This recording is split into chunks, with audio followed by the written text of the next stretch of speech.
Amis des téléphones cassés, bonjour.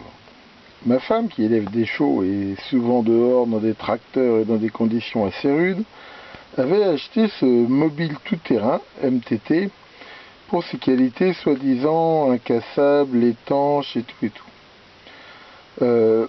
Il est déjà retourné une fois en réparation, parce que le mobile incassable était cassé. Et là, il y a apparemment encore un problème avec. Donc ça commence à me fatiguer. J'ai cherché sur le net si on voyait comment on pouvait le réparer. Il semblerait que j'ai rien trouvé de spécial. Donc comme il n'y a pas de vidéo, on va en mettre une. Et d'après ce que j'ai compris, c'est le connecteur du clavier qui aura un mauvais contact ou un problème. Je vais donc ouvrir cet appareil et regarder un petit peu ce qui se passe. Première étape, enlever les bouchons en caoutchouc qu'il y a aux quatre coins de l'appareil.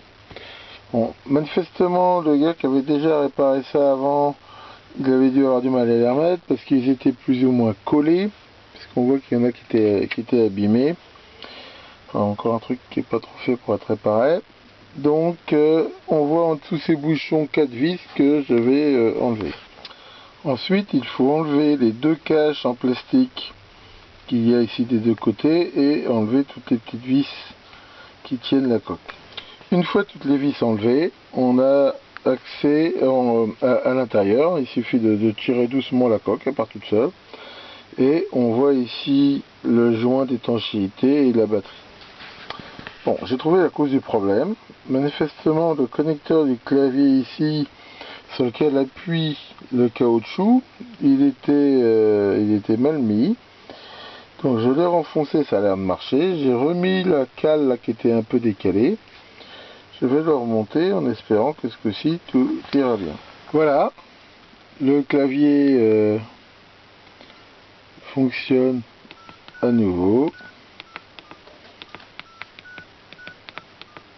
En effet, c'était pas grave, ça valait le coup de le faire plutôt que de le renvoyer et de payer je sais pas combien de frais.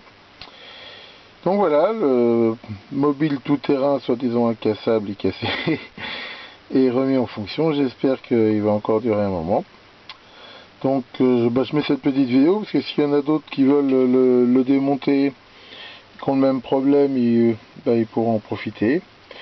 Donc en fait voilà, en fait c'est pas bien compliqué. Une fois qu'on a enlevé les caches, on enlève toutes les vis et pour le remonter, il suffit de faire la même chose dans le sens inverse. Voilà, merci beaucoup de votre attention et à bientôt pour d'autres vidéos.